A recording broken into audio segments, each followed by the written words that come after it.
The U.S. military actively engaged in planning with the British Commonwealth countries, and the Dutch East Indies for future combined combat operations against Japan.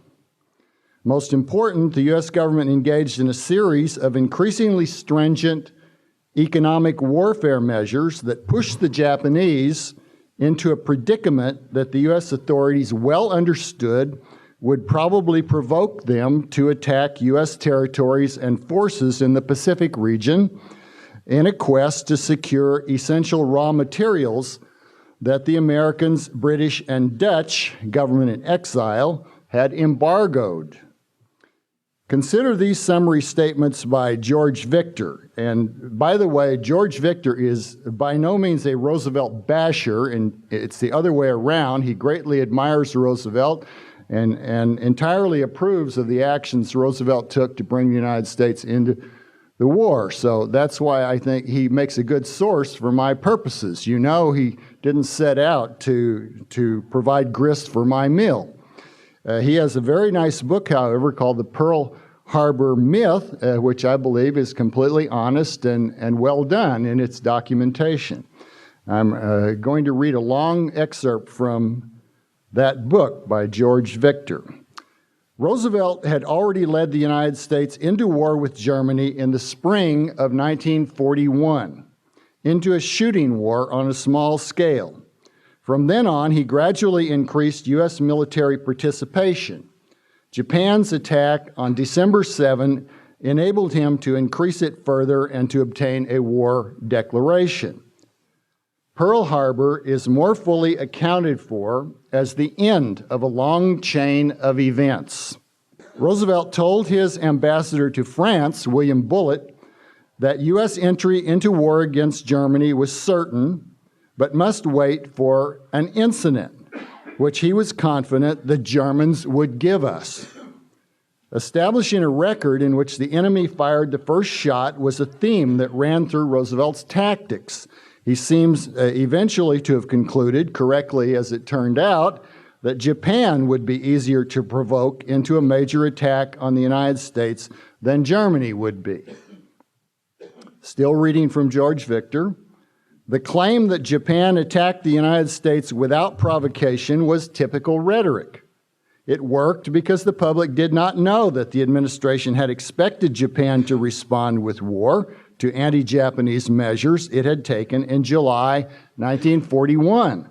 Expecting to lose a war with the United States and lose it disastrously, Japan's leaders had tried with growing desperation to negotiate. On this point, most historians have long agreed. Meanwhile, evidence has come out that Roosevelt and Hull persistently refused to negotiate. Japan offered compromises and concessions, which the United States countered with increasing demands. It was after learning of Japan's decision to go to war with the United States if the talks, quote, break down, that Roosevelt decided to break them off. According to Attorney General Francis Biddle, Roosevelt said he hoped for an incident in the Pacific to bring the United States into the European war. It's the end of my quote from George Victor. The Roosevelt administration wanted to get the country into the war and worked craftily along various avenues to ensure that sooner or later it would get in, preferably in a way that would unite public opinion behind the war by making the United States appear to have been the victim of an aggressor's unprovoked attack. As Secretary of War Henry Stimson testified after the war, quote, "We needed the Japanese to commit the first overt act," close quote.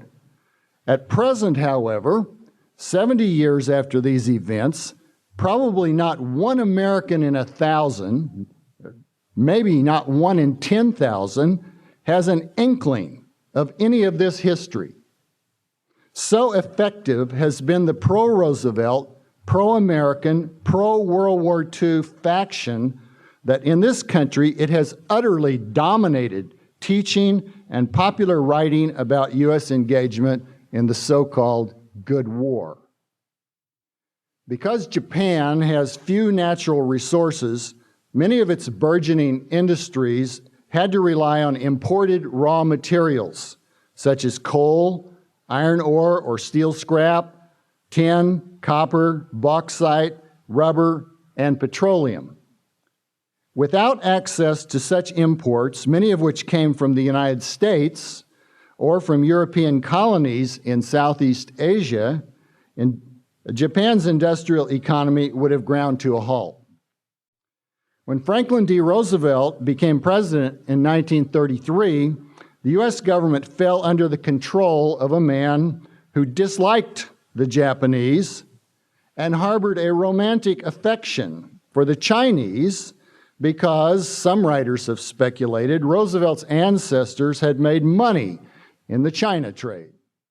In anticipation of U.S. entry into the war, the British and U.S. military staffs secretly formulated plans for joint operations. U.S. forces sought to create a war-justifying incident by cooperating with the British Navy in attacks on German U-boats in the North Atlantic.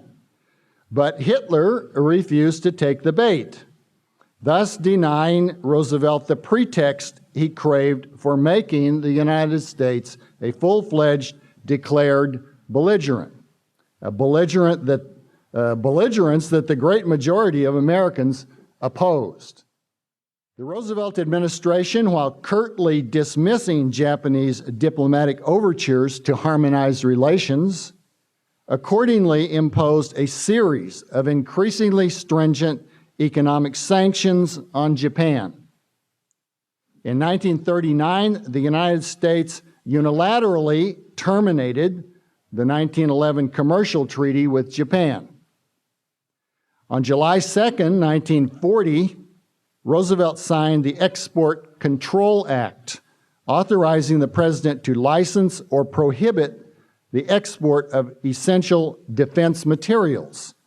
Under this authority, on July 31st, exports of aviation motor fuels and lubricants and #1 heavy melting iron and steel scrap were restricted.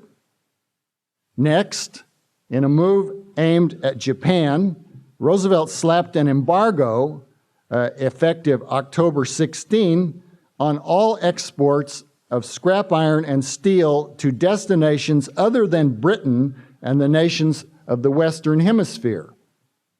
Finally, on July 26, 1941, Roosevelt froze Japanese assets in the United States, thus bringing commercial relations between the nations to an effective end.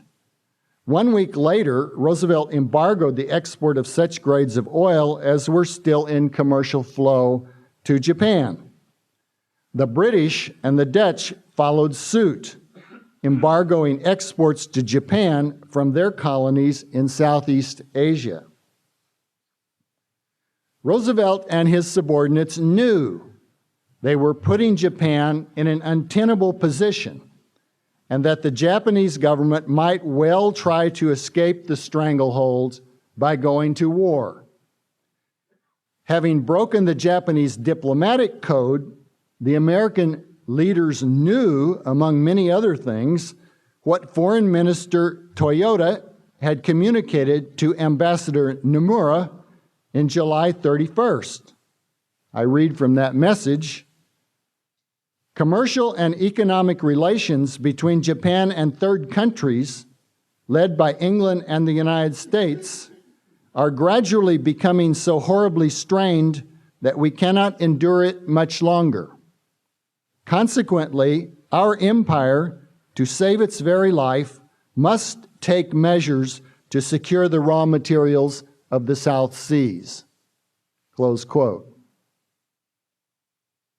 This was a message U.S. leaders read as of the end of July 1941. They knew the position Japan was in perfectly well.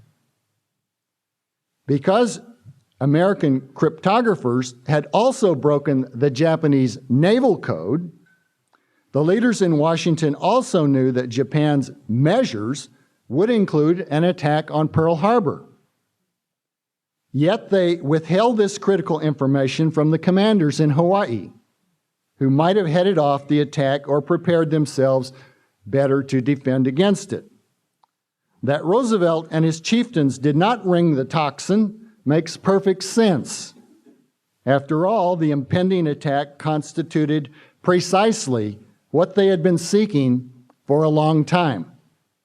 As Stimson confided to his diary after a meeting of the War Cabinet on November 25, 1941, quote, "The question was how we should maneuver them into firing the first shot without allowing too much danger to ourselves," close quote.